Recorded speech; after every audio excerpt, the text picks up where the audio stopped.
কিরে কই তুই? তাড়াতাড়ি আয়, পনির চলে আসছে কাছাকাছি। আচ্ছা ঠিক আছে আয়। হ্যাঁ বন্ধু, কিরে 15 মিনিট লেট?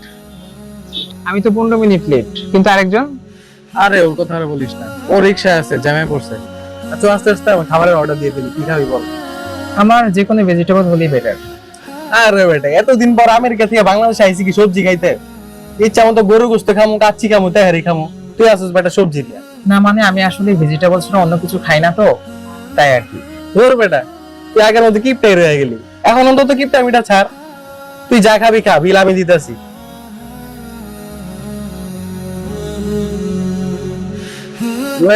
বল কি খাবি?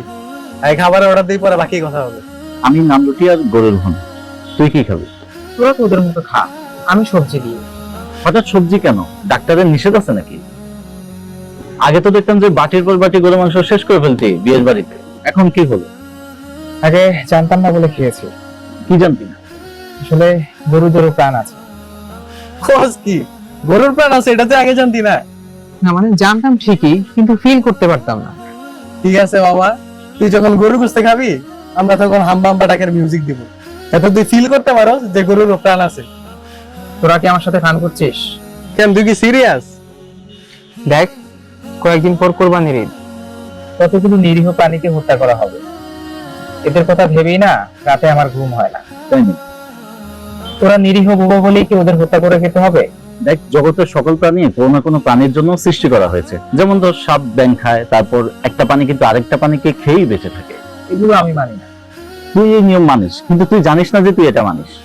মানে তুই কি বলতে চাচ্ছিস? আমিও প্রাণী হত্যা করে খাই? তাই। ইম্পসিবল। বরং এটাই পসিবল, তুই যেটা বলছিস সেটা ইম্পসিবল। কিভাবে? তাহলে বৈজ্ঞানিক একটু ফিরিয়ে দেখা।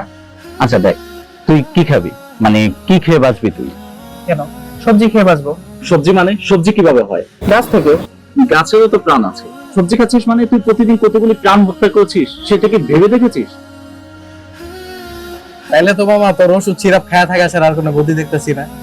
অবশ্য হাওয়া বাতাসকে কতক্ষণ টিকে থাকা যায় তা নিয়ে একটা গবেষণা হইতে পারে। কিন্তু বাতাসেও যে পরিমাণ ব্যাকটেরিয়া আমাদের শ্বাস প্রশ্বাসের কারণে মারা যাচ্ছে, তাদেরও কিন্তু প্রাণ আছে। বিজ্ঞান কিন্তু সেটাই বলে। তাইলে তো মামা তোর না খায়া থাকা ছাড়া আর কোনো গতিই দেখতেছি না। আসলে বন্ধু, এইভাবে না কখনো ভেবে দেখিনি। এভাবে না হয় ভেবে না দেখি, কিন্তু কোরবানির যে একটি অর্থনৈতিক গুরুত্ব আছে, সেটা কখনো ভেবে দেখেছিস? কুরবানির আবার অর্থনৈতিক গুরুত্ব কি? এই যে দেখ, শুধুমাত্র কোরবানি ঈদে কেন্দ্র করে, গরু কোরবানিকে কেন্দ্র করে আমাদের দেশে অর্থনীতিতে কি পরিমাণ প্রভাব পড়ে, সেটা বিস্তারিত কিন্তু তুই এখানে পেয়ে যাচ্ছিস। বাংলাদেশে প্রতি বছর কোরবানির ঈদকে ঘিরে তৈরি হয় দেশের অন্যতম বৃহৎ মৌসুমী অর্থনৈতিক চক্র।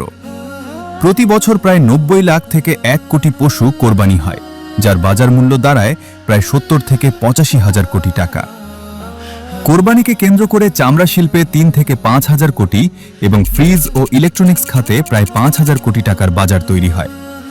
এছাড়া মশলা ও খাদ্যপণ্যে 2 থেকে 4 হাজার কোটি, পশু খাদ্যে 2 থেকে 3 হাজার কোটি, পরিবহন ও পশুর হাটে প্রায় 2.5 হাজার কোটি, কসাই শ্রমিক খাতে 1.5 হাজার কোটি এবং কামার শিল্পে প্রায় 600 কোটি টাকার লেনদেন হয়।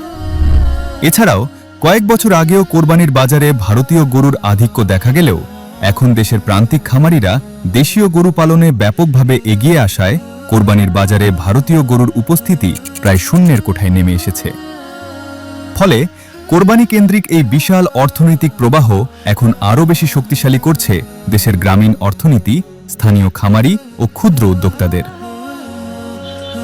এই দেখ বেটা, এই ক্যাপ চামড়ার এই যে বেল দেখতেছস, এটাও গরুর চামড়া দিয়া তৈরি। একটু পর যে পাশ থেকে টাকা দিব, এইটাও গরুর চামড়া দিয়া তৈরি। চামড়া শিল্প এই দেশের দ্বিতীয় বৃহত্তম রপ্তানি পণ্য। তুই এটা জানিস কিভাবে? এখান থেকে কিভাবে গরুর চামড়া দিয়ে তৈরি ব্যাগ, ক্যাপ, বেল্ট ইত্যাদি আমেরিকায় রপ্তানি করা যায়, এই ব্যাপারে কথা বলার জন্য আমি তোদেরকে এখানে ডাকছি। তাই নাকি? হ্যাঁ।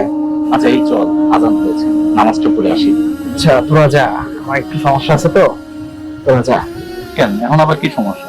না মানে আমার প্যান্টটা একটু অপবিত্র, তাই আসছি। আর কত অপবিত্র থাকবি, এবার একটু পবিত্র হ। আচ্ছা চল, তোরা জামা কাপড় কিনে দিই। কি খাবি ভাবছস? অর্ডার দে। আচ্ছা তাহলে রুটি আর গরুর গোশত দিয়ে অর্ডার দে, অনেকদিন আসলে খাই না তো।